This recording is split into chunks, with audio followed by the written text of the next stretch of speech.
금요일은 정치 넘버원 김재원 전 국민의힘 최고위원 함께하겠습니다. 스튜디오 직접 나오셨습니다. 안녕하십니까? 안녕하세요. 약간 떨리시겠습니다. 이렇게 질문 드려서 죄송합니다. 10시에 지금 결과가 나옵니까? 오늘 이제 그 이른바 컷오프를 예. 통해서 이제 대표 경선에 나선 분은 4명으로 압축하고 네. 최고위원 경선에 나온 분은 8명, 청년 최고위원은 4명 이렇게 이제 압축하는 컷오프 여론조사 결과가 발표되는데요. 네. 사실 좀 부끄러울 정도로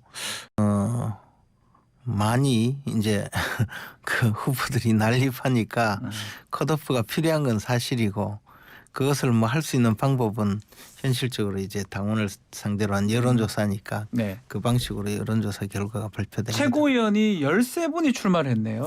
원래 18명. 18명인데 이제 서류 심사를 하나요? 그래서 네. 예비적으로 좀 탈락이 됐고 네. 13명이 됐다가 지금은 8명을 해야 되니까 5명이 또 탈락이 그렇죠. 돼야 되는 상황이네요. 사실 18명을 상대로 여론조사도 불가능했을 거예요. 왜냐하면 1번부터 18번까지 조사를 하겠습니까? 하기가 쉽지가 않죠. 아니 듣다가 끊을 거 아닙니까? 사람들이 힘들어서. 아니 이제 면접원이 네. 여론조사를 하는데 1번 누구, 2번 누구 이래야 되는 거잖아요. 번호 부를 거 없이 이제 쭉 불러주면서 이제 네. 이 중에 누구냐 하는데 또 어떤 분이 전화를 여론조사 전화를 받고 녹음을 해서 저한테 보내줬어요. 아, 그렇습니까? 보내줬는데 네. 들으면서도 이제 최고위원 후보는 13명이잖아요. 지금 그렇죠. 13명인데 이제 우리야 누가 나왔는지 다 알잖아요. 또 유권자도 관심이 있어요. 근데 네. 정작 여론조사 하는 상담원이 네. 이분이 오히려 잘 모르는 거예요. 상담원이 모른다고요? 13명이나 그래서 이제 누구누구 후보 중에 2명을 선택해 주세요라고 하면서 쭉 부르고 있는데 이제 답변하는 분이 들을 것도 없이 난 누구누구 했어요. 제 이름도 포함해서. 예를 들어서 그러니까 김재원이라고 했다면 예예예 김재원 박지원 이랬는데 잠깐만요. 누구라고요? 못 찾는 못 찾는. 야, 이제 좀 웃으면서 말씀하셨지만 그만큼 많은 분들이 출마를 했다. 이 부분을 말씀하시는 거네요. 그렇죠. 그러니까 이제 현실적으로 컷오프가 필요한 거죠. 자, 그러면 지금 여론조사 결과 구체적 얘기는 안 하겠지만 지금 순서대로 쭉 돼 있는데 우리 의원님은 5등 정도, 6등 정도 이렇게 돼 있습니다. 처음에 지난번에 발표됐던요. 예. 근데 이제 여론조사라는 거는 원래 통계학적으로 이제 모집단이 있고 모집단에서 가장 이제 표준적으로 그 표본을 추출하는 거잖아요. 네네. 그리고 나서 그 표본을 조사해서 모집단 전체의 그 구성을 추측하는 게 이제 바로 이 여론조사 내지 통계학인데 그 모집단이 당원 84만이거든요. 근데 그러려면 당원 중에서 84만을 그렇죠. 대표하도록 골고루 추출해서 물어봐야 되는데 지역별도 맞춰야 되고 다 맞춰야 되는데 연령별 지역별 맞춰야 되는데 일단 이제 그렇게 지금 언론에 발표된 조사는 여론조사가 아닌 게 당원을 상대로 첫째 조사한 것이 아니고 둘째는 지역별 연령별로 맞춘 조사도 아니고 그냥 전 국민을 대상으로 전화해서 1000명쯤 물어보고 그중에 이제 국민의힘 지지하느냐 지지한다라고 대답한 사람이 통상 한 350명에서 400명 정도 나오거든요. 그럼 그 사람들을 국민의힘 당원이나 당원들의 분포 같은 것도 신경 쓰지 않고 그냥 발표한 거기 때문에 이거는 사실 발표를 하는 것 자체가 저는 잘못이라고 봐요. 이건 여론조사도 아니고 통계학적인 표본의 오차 범위를 산정할 수 없는 거거든요. 그래서 알겠습니다.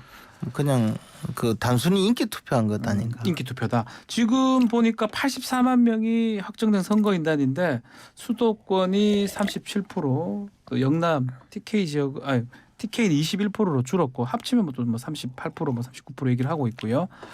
여기에 대한 해석이 좀 유불리가 좀 달리 되는 것 같아요. 안철수 후보가 유리하다, 김기현 후보가 유리하다. 어떻게 보십니까? 수도권이 조금 늘고 또 영남 지역이 조금 줄어든 부분. 일단 저한테는 뭐 그렇게 유리한 건 아닌 것 같아요. 그거는 뭐 확실한 것 같습니다. 제가 봐도 영남 지역인 거 맞으시니까요. 지난번 저 예. 1년 전 2021년 1년도. 6월에 그 전당대회. 전당대회 때는요. 대구 경북만 해서 30% 가까이 됐어요. 압도적이네요, 진짜로. 네. 그때 당시는 대구 경북이 근 30% 되었고 하는데 네. 지금은 21%로 비중이 줄어들었거든요. 그러니까 사람이 줄은 게 아니고 다른 데 많이 돌아다 보니까 비중이 줄어든 거죠. 그렇죠. 예. 그런 방식으로 해서 전체 영남권 대구 경북 부산 울산 경남이 40%가 채 안 돼요. 과거에는 50%가 넘었거든요. 네. 그래서 이제 영남 편중 당이다 뭐 이런 주장도 하고 했었는데 지금은 이제 그게 편차가 이렇게 많이 완화된 것이죠. 그래서 뭐 개인적으로 제가 이제 유리한 것이 지금도 유리하지만 네. 그래도 유리하죠. 인구 대비해서 그렇죠. 그렇지만 많으니까요. 예. 그렇지만 이제 편차가 줄어들었다는 것 자체는 굉장히 바람직한 현상이라고 생각해요. 아. 젊은 당원들이 늘어나고 서울 수도권이 인구 비례에서 조금 편차가 완화된 것. 이것은 이제 국민의힘이 전국 정당화가 가속화되는 것이고 네. 또 하나 과거에 이제 우리 당이 일종의 플랫폼 정당으로 계속 변모해 왔거든요. 그렇죠. 어느 누구든 다 돌아라. 예, 포괄적으로 다 돌아라. 정강 정책에 동의하는 사람이라면 들어와서 자유롭게 경쟁할 수 있다. 그리고 기본적으로 당원 숫자가 늘었잖아요.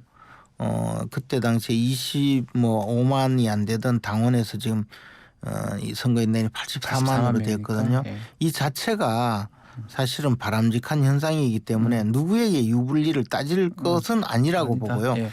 앞으로 이런 현상은 가속화되리라고 봅니다. 국민의힘이 더 나아지는 정당이 되는 모습이라고 보죠. 그러니까 쉽게 말씀드리자면 영남권 후보에게 유리하다가 덜 유리해진 것이지 더 유리해진 것이다. 유불리를 말씀하시는 것 자체에 대해서 글쎄 이제 뭐 안철수 후보가 더 유리해졌다. 김기현 후보가 불리해졌다. 이렇게 이야기할 것이 아니고 예. 덜 유리해졌는 거죠. 지금도 유리하죠. 예. 알겠습니다. 김기현 후보가 더 유리하죠. 훨씬 유리하다. 그러나 다만 안철수 후보도 부산 출신이고 그렇죠. 원래는 부산입니다. 부산 사투리를 아주 쓰시는 분이에요. 예. 그러니까 우리가 이제 그 요즘도 이렇게 행사장에 가면 각 네. 후보들이 나와서 이제 말씀을 많이 하시는데 수도권 후보를 주장하시는 분 중에는 네. 가장 경남 사투리를 강하게 쓰는 분이 아. 지역구가 서울이라는 주장을 하면서 수도권에서 지도부가 구성되어야 된다고 주장을 한단 말이에요. 예. 그런데 유권자인 당원들은 약간 뚱한 표정을 짓는 것이 우리 당의 구성이 경상도 위주기 때문에 그런 현상이 벌어지는 것인데 그래서 저는 유불리를 따진다면 아직도 영남 출신이 조금 더 우세한 그런 정당이다라고 말씀드리고 싶어요. 자, 지금 말씀하신 것처럼 선거인단이 21만에서 83만으로 정말 많이 늘었습니다. 이러면 당심하고 민심하고 거의 같아질 수도 있기 때문에 한편에서는 예전에 있었던 조직표라든지 이런 것들이 힘을 못 발휘할 수 있다 이런 얘기도 있습니다. 실제 이제 그 조직표 자체가 예. 두 가지 면에서 그 힘을 발휘하기가 조금 어려운 상황이 되었다고 보는데요. 첫째 하나는 말씀하신 대로 당원 숫자가 많이 늘었고 둘째는 이 모바일 투표가 되면서 문제예요. 그러니까 이제 당원 숫자가 늘었는데 그 당원 숫자가 1년 만에 는 거거든요. 그렇죠. 대선과 지방선거를 거치면서 많이 늘었어요. 그래서 현실적으로 그 조직표라는 건 당협위원장들이 이제 뭐 소위 오더를 내려서 누구를 찍어라. 김재원을 찍어라 이러면 다 찍고요. 과거에 같은 예전에는 그랬다면서요. 예. 예전에 가장 것은 제가 이제 2004년도에 국회의원을 시작했는데요. 20년 전인데 그때만 해도 전당대회 대의원이 10,000명이었어요. 규정된 것이. 그래서 잠실 체육관에서 예. 이제 다 모아서 예. 근데 10,000명이라는 숫자도 어마어마한 거죠. 그래서 모아서 현장에서 이제 합동 연설을 하고 그 자리에서 투표를 해서 결정을 하는데 네. 그럼 전국에서 이제 버스 2대 정도 한 당협에서 100명에서 200명 정도 예. 버스 태워가지고 온다는 거죠. 당의 그 대의원들을. 그때는 전부 다 현장 투표를 해야 되니까 그때만 하더라도 이 모바일 투표 이런 것은 첫째는 상상하기 어려웠고 네. 둘째는 시간이 지나면서 모바일 투표 기술이 이제 도입이 돼서 모바일 투표하자는 주장이 있었는데 우리 당이나 정치권에서는 그건 다 누가 조작한다 이래가지고 그렇게 이제 뭐 말도 안 된다 이런 상황이었죠. 근데 그렇게 해서 지방에서 올라오면요, 저 잠실체육관에 가까운 뭐 하남시나 이렇게 잠실 근교에서 점심 식사를 하고 오후 2시에 시작을 하거든요. 예. 밥 먹고 나서 다시 차를 타고 올 때 이제 당협위원장이 나타나서 이번에는 2번입니다, 1번입니다 이러면 이제 몽땅그리 가는 옛날 얘기죠 이거. 지금 호랑이 담배 피우던 시절이죠. 예. 근데 이제 지금은 그냥 개인이 모바일 투표를 첫째 하고 하니까, 둘째는 그때는 뭐 많으면 200명 정도가 이제 전당대회 대의원이니까 그런 가능한데 지금은 뭐 그게 아니라 한 당협에 5,000명 10,000명이에요. 불가능하다. 당협위원장이 당원이 누군지를 몰라요. 그리고 당협위원장이 누구에게 당원에게 뭐 예를 들어 누구를 찍읍시다 한다고 찍지도 않지만 그렇죠. 기본적으로 당협위원장을 따르지 않는 당원들도 많아졌어요. 그러니까 이제 그런 상황이 되니까 당협위원장이 함부로 오더를 내린다는 것 자체가 어려워졌고 네. 물론 그래도 당협위원장과 가까운 당원들이 많기 때문에 그분들에게 영향력은 있지만 굉장히 한계에 빠져 있고 현장 투표를 하지 않고 모바일 투표를 하기 때문에 더더욱이 네. 이제 각자 자신의 그리고 이제 과거와 달리 그 정보 습득의 그 영향이 굉장히 커졌어요. 다 볼 수 있잖아요. 다 예, 인터넷이나 그리고 이런 걸 통해서. 누구든 이제 정치 정보를 파악하고 있고 표현을 하자면 시골의 경로당에 있는 할머니가 국회의원들보다 더 정치 정보가 많다. 그렇게 TV도 많이 보고. 예, 그렇거든요. 그러니까 가서 괜히 정치적으로 이야기하면 오히려 그 훈계만 당하고 오는 그런 정도이기 때문에 가서 누구 찍읍시다 해도 예 하면서 이제 다른 생각을 할 수 있거든요. 그래서 이제 뭐 조직표가 힘을 발휘할 수는 없을 것 같은데 어쨌든 간에 지금 컷오프 중간 집계 이 과정이 좀 유출이 되면서 특히 한 뭐 매체긴 한데 김기현 후보가 1위다 이렇게 얘기를 하면서 지금 논란이 되고 있는데 또 안철수 후보 측은 이거 정말 중대한 범죄 아니냐라고 하면서 징계를 촉구를 했거든요. 어떻게 보십니까? 이게 가능한 얘기인지. 첫째 하나는 이제 그 여론조사를 맡길 때 이제 각 그 후보 측 대리인들이 다 모여서 저 사인도 하고 하는 그리고 그 지침서가 있어요. 근데 거기에 보면 여론조사 회사에서 그 내용을 사전에 공개를 한다든가 하면 처벌을 받게 돼 있어요. 이제 책임을 묻게 돼 있어요. 그리고 만약에 어떤 회사에서 결과를 미리 누설했다면 그 직원이 있을 거 아닙니까? 누설한 직원은 형사적으로 업무방해죄로 처벌을 받아야 될 거예요. 네. 근데 저는 원초적으로 조금 어렵다고 생각하는 것이 첫째 여론조사를 할 때는 이 상담원들이 이제 마킹을 해서 그걸 이제 중간중간 집계를 할 수는 있는데 이게 한 회사가 아니고 3개 회사거든요. 그리고 그 사람들이 한 회사가 아니라 3개 회사에서 뭐 중간에 집계를 미리 해서 어디 보고하고 할 수가 없는 상황이에요.